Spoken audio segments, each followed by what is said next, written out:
We are going to describe the cranial nerves. The 12 cranial nerves only will share in 8 of them, excluding the smell, the first one, the vision, the second one, and the eighth, the number 8, which is for the hearing. These 3 cranial nerves have special pathways. Let's start first by some developmental background to understand the origin, the function, the nuclei of these cranial nerves, how they are arranged in the brainstem, and how we are naming them. So let's start by the end of the 3rd week of gestation. That is the germinal disc at that age of end of 3rd week, where it is formed of ectoderm on the surface, endoderm close to the yolk sac, and in between the interembryonic mesoderm, which is divided into 3 columns, as you can see here. That is the paraxial, the intermediate, and the lateral cell mass. So we are going to describe a transverse section of that germinal disc, which will make things more clear. So the paraxial mesoderm will divide into mesodermal somites according to the region, 8 for the cervical, 12 for the thoracic, and so on. And this paraxial mesoderm is on each side of the middle line, where you find the neural tube and the notochord here in the middle line. That is the primitive streak, the notochord, and this is the cloacal membrane, and this is the buccopharyngeal membrane in the midline. On each side of the midline, the paraxial mesoderm will divide into what we call the mesodermal somites. Then the intermediate cell mass or column here is what we call it the nephrogenic cord. That is the intermediate cell mass here, which is the nephrogenic cord. And on this side is the transverse section, this one and this one. Its name will give idea that it develops into the urogenital system. The intraembryonic cellome, or the lateral cell mass, that is the lateral cell mass here, which will be transformed into a cavity by small cavities coalesce to each other to form one cavity, which call it the intraembryonic cellome. This one on this side here, inverted U, and on this side here, that is the cavity of the intraembryonic cellome on both sides. As you can see, it is inverted U. The middle line will form the pericardium. On each side, in the cranial part, will form the 2 pleural sacs, and on each side caudally will be the peritoneal recesses on each side, the right and the left peritoneal recesses. Here is the interembryonic cellome on each side here. The most cranial part of the interembryonic cellome or interembryonic mesoderm will leave a mass of mesoderm, which we call it septum transversum. That is the one. Here is the notochord, as we said, in the middle line. The neural tube is ventral to it, and this is the yolk sac, which will form the gut cavity after that. On each side of the neural tube, you can see the neural crest on each side. Then this is the ectoderm, the lining ectoderm on the surface of the disc, and this is the endoderm, which lines the yolk sac. Then the mesoderm of the lateral cell mass will divide into 2 parts, part closely related to the ectoderm and another part closely related to the endoderm. The one with the ectoderm is what we call a somatic mesoderm or parietal layer, and the one close to endoderm is the one we call it visceral mesoderm or splanchnic mesoderm. So the mesoderm now divides into 2 plates. One will unite with the ectoderm and one with the endoderm. That is the splanchnic mesoderm. Now, the functional components of each cranial nerves, which will make use of the introduction of the previous slide in the next one. Here, the cranial nerves are divided into two types according to the function: an efferent or motor part, which is divided into somatic and visceral portions. The somatic is only general somatic, while the visceral is divided into special visceral and general visceral somatic, general visceral efferent or motor fibers. So we have three columns: general somatic efferent, special visceral efferent, and general visceral efferent column. The second component is the sensory part or the afferent part, and this again is divided into visceral and somatic. The visceral is redivided into general and special. The same thing, the somatic will be divided into general and special according to the function. Now we end up with 7 columns, 3 motor and 4 sensory, of the cranial nerve nuclei, arranged in the brainstem from medial to lateral, as we will see. But we here have 7 types of functions. 3 of them are motor and 4 of them are sensory. Now, what is meant by each of these items? The general somatic efferent or motor fibers are those nerves fibers supplying the muscle which does not develop from the pharyngeal arches, and they are the muscles of the eye and the tongue. That's what's meant by general somatic efferent fibers. While the special visceral efferent motor fibers are those fibers supplying the muscles which arise from the pharyngeal arch. So those from the pharyngeal arch are the special visceral, those not from the arches are the general somatic motor. The third group of motor are general visceral efferent or general visceral motor, which simply are the parasympathetic. And these are fibers supplying structure developing from the splanchnic mesoderm and from the endoderm. That is the meaning of the first 3, or the motor part of the cranial nerve functions.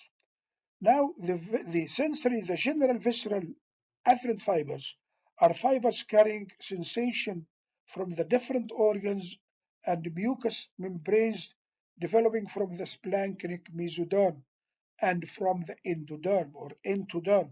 These what we call them the interoceptives, the septor or the receptors from inside, interoceptives.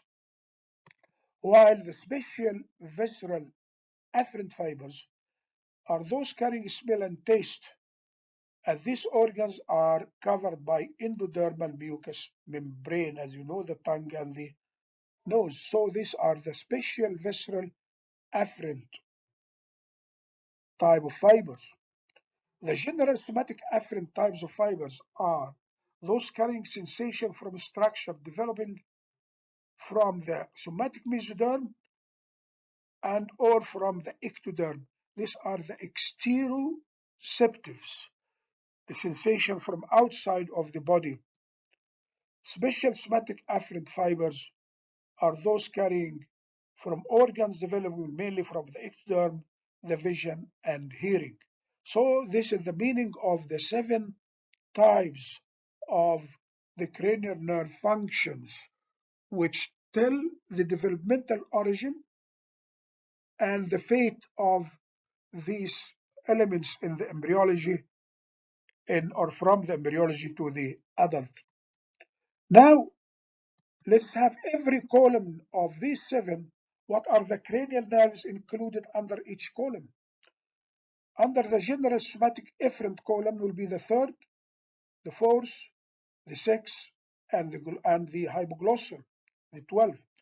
The third, the fourth, and the fifth for the eye, and the 12th for the tongue. We said the muscles of the eye and tongue. The second column, the special visceral efferent from fibers arise supplying muscles from the branchial arches. The first arch by the fifth, the second arch by the seventh, third arch by the ninth, while the fourth and sixth arches are from the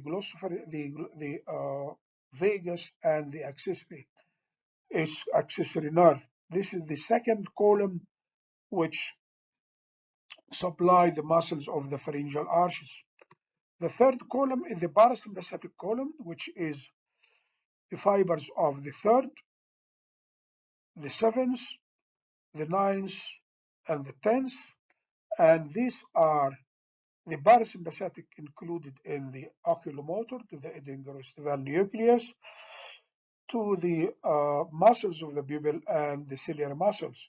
The facial, this one for the parasympathetic fibers, mandibular and sublingual glands. The glossopharyngeal for the fibers for the parotid, parasympathetic, and the vagus, the very wide fibers, parasympathetic to the heart and chest, and even down to the abdominal cavity. The sensory part, the general visceral afferent fibers, which are carried by the facial, the glossopharyngeal, and the vagus. These are the three nerves under the fourth column, which are the interoceptives. Special visceral afferent fibers, the second sensory column, or number 5. The smell by 1, the taste 7, 9, and 10. The general somatic afferent of the head and neck will be mainly by the trigeminal, assisted by the glossopharyngeal and the vagus. Those are the fibers carrying general somatic sensation from the head and neck, or by this column of cranial nerves. The last one, the special somatic afferent for the vision and the hearing. So that these are the cranial nerves under each column of the 7 column, the 3 motor and the 4 sensory. Now, the nuclei related again to each column. Under each column, we have to put, if you are going to get it in a table, then you will put these nuclei under each column. The first column, general somatic efferent motor fibers, will be the motor nucleus of oculomotor, motor nucleus of the trochlear, of the abducent, of the trigeminal. It takes the name of the nerve. The same nerves taking the name, the nucleus take the name of that nerve. In the second one, the special visceral efferent fibers of those of the pharyngeal arches, there is the motor nucleus trigeminal, the motor nucleus of the facial, but the nucleus ambiguous will be the motor nucleus for number 9, number 10, and number 11. The general visceral efferent fiber will be the Edinger-Westphal nucleus for number 3, superior salivary or salivatory nucleus for number 7, inferior salivary or salivatory nucleus for number 9, and the dorsal motor nucleus for the vagus, number 10. These are the motor nuclei according to each column. The sensory nuclei will be general visceral afferent. All of them goes to the nucleus solitarius, 7, 9, and 10. The special visceral, that of the taste and smell, will go, for the taste, will go to the tractus solitarius from 7, 9, and 10. For the smell, it has a pathway like the vision and the hearing. General somatic afferent, the exteroceptives, to 3 nuclei, nucleus of spinal tract of trigeminal for the 3 nerves, the trigeminal, the glossopharyngeal, and the vagus, main sensory for the trigeminal only, and mesencephalic nucleus again for the trigeminal only. The last column is for pathways of the vision and hearing. So these are the nuclei included under each column. The developmental stages of the cranial nerves are going to follow the development of these cranial nerve nuclei, starting from at the spinal cord down to the midbrain here, or up to the midbrain. That is the early spinal cord, which have 2 lamina, the green and the red one. The green This is the early brainstem here, and this is the early spinal cord. You can see the green and red. The green is the alar lamina or the sensory in both of them. The red is the basal lamina, the motor of both of them. Then, with further development, each one divides into its own number, 3 for the motor and 4 for the sensory, the alar lamina. Coming from lateral to medial, you have the special somatic afferent, the general somatic afferent, the special visceral afferent, the general visceral afferent. These are the 4 sensory columns. The 3 motor are the general visceral efferent fibers, the special visceral efferent, and the general somatic efferent. So the 2 general on each side of the special visceral efferent. This is the early development. When it goes to now the changes here in the medulla, in the bones, and then the midbrain, the same arrangement. Here, for the medulla, you got the hypoglossal, a representative of the general somatic efferent, the most medial, while in the bones, the same will be for the abducent. Other nerves will be there. For the midbrain, you will find the 2, the trochlear and the oculomotor. This is the somatic, general somatic efferent. For the special visceral efferent, the second column in the medulla will be the 9th, the 10th, and the 11th. In the bones will be that of the 5th and the facial. The general visceral efferent will be in the medulla, the most lateral one. Again, in the bones, the most lateral one. In the midbrain, the Edinburgh nucleus will be again the most lateral one. This is the columns of the motor represented in the medulla and the bones and the midbrain. While the sensory are there, the general visceral afferent, followed by the special visceral afferent, and then the most lateral will be the general somatic afferent. The other special somatic afferent is not represented because it goes directly to the brain cerebral hemisphere and not in the brainstem.